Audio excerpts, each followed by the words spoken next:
You're not healing the fact that you're an empath. You're healing how empathy lives in your nervous system. And if your intrusive thoughts have gotten louder since you started healing, you're probably doing it right. By the end of this video, you're going to understand why your sensitivity was never the problem and how to shift from absorbing the world to stabilizing it.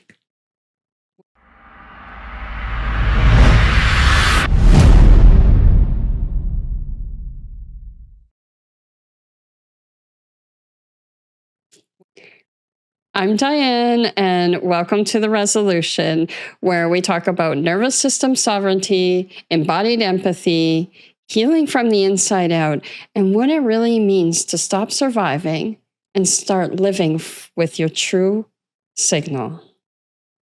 If you're an empath, a sensitive soul, someone who feels deeply, knows deeply, you're in the right place. And today I want to talk about one of the biggest misunderstandings in the empath world. Most empaths think the goal of healing is to stop feeling so much, to stop sensing so much, and to stop being so sensitive. But that's actually the opposite of what your soul is trying to do. You're not healing the fact that you're an empath. You're healing how you embody being an empath.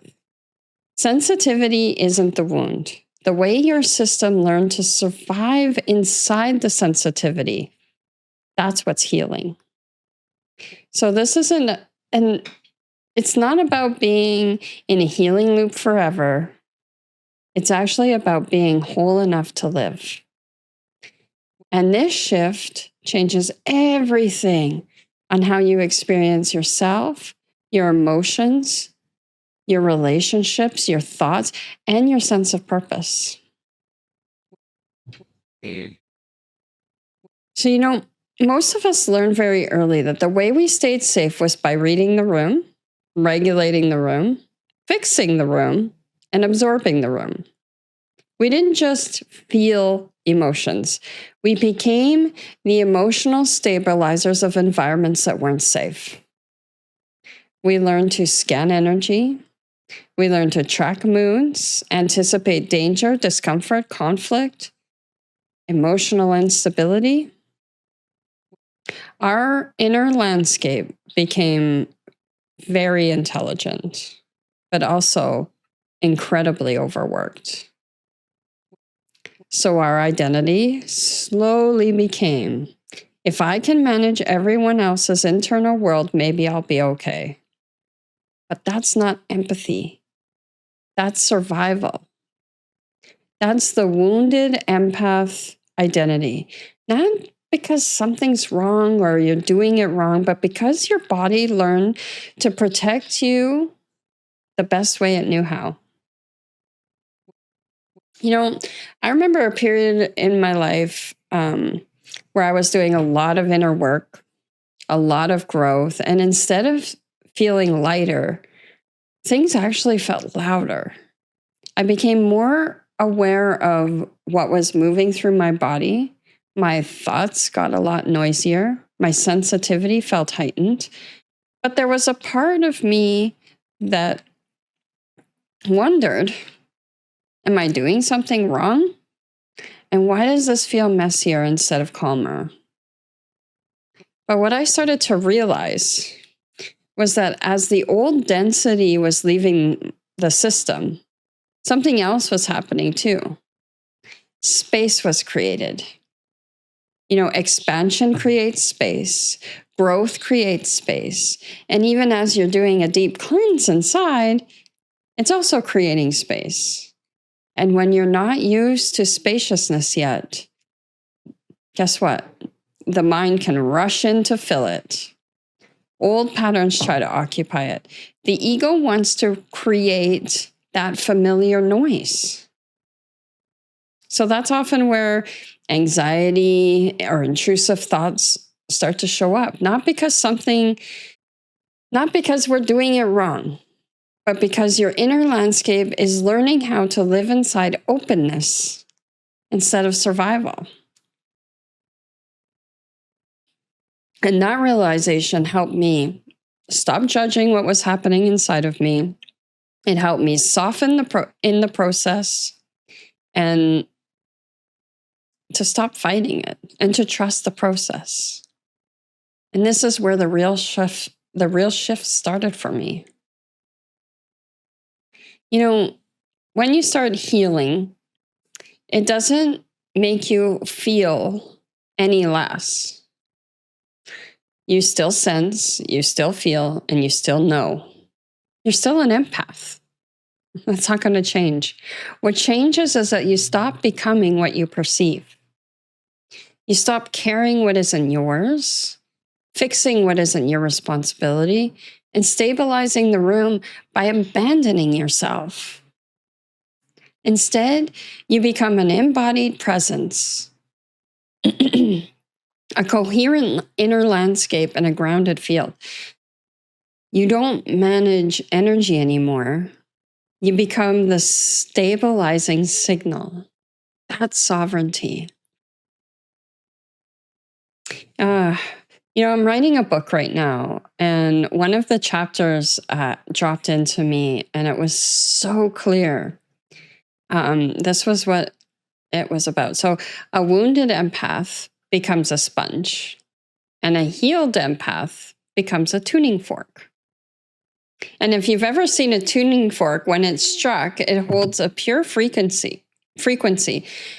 And when it passes near something that's out of tune, the other system naturally begins to resonate and organize towards that coherence.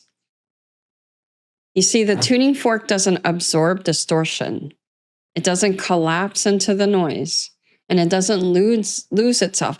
It simply holds its tone. And the field reorganizes around it.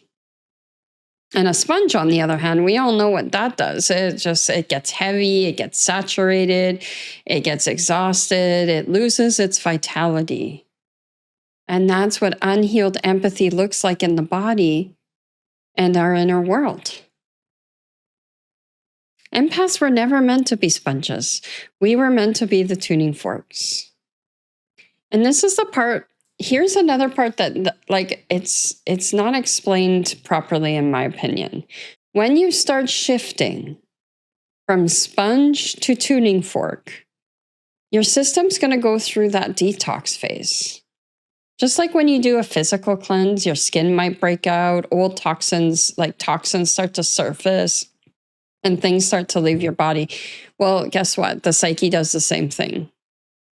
Intrusive thoughts can spike, old emotion patterns surface, identity wobble happens, and that internal noise shows up. And it's because what I mentioned before, we have more space, and we just aren't, our system doesn't know how to live in that openness anymore. It's like safety finally exists for release. When you put good things in, the old things have to come out. It has to flow.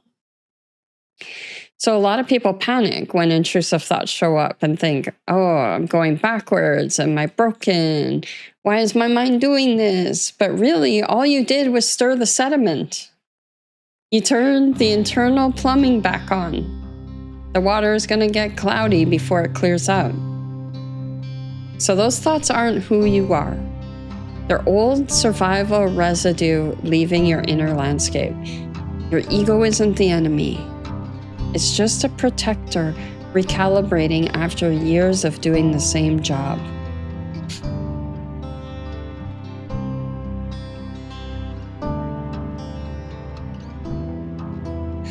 Empaths aren't here to avoid intensity. We're here to become stable inner landscapes inside transformation, personally and collectively. We learned how to hold coherence in a changing world, how to anchor presence instead of panic, how to lead through embodiment instead of rescue. And that's leadership. And that is the next evolution of empathy. I am so excited for it. I'm being channeled all this, to come here and talk to everybody and share my wisdom for a reason. So just remember, you're not too much. You're not going backwards. You are evolving from a sponge to a tuning fork. And once you understand that, everything starts to change. So if this resonated with you, stay connected. This is the work I share here and in other places. I've got some exciting things coming up I'm going to be announcing in the next couple of days. So I'm so grateful that you're here sharing this journey with me. I really, really appreciate it. And as I say, in these new channels, it's really important that we get the likes, shares, comments, because the algorithm really likes that. And also, I love the comments. I comment back on everybody. So it really fills me with energy too. So I really appreciate all your comments. So thank you for all the love. And I love you guys. And I will see you on the next video.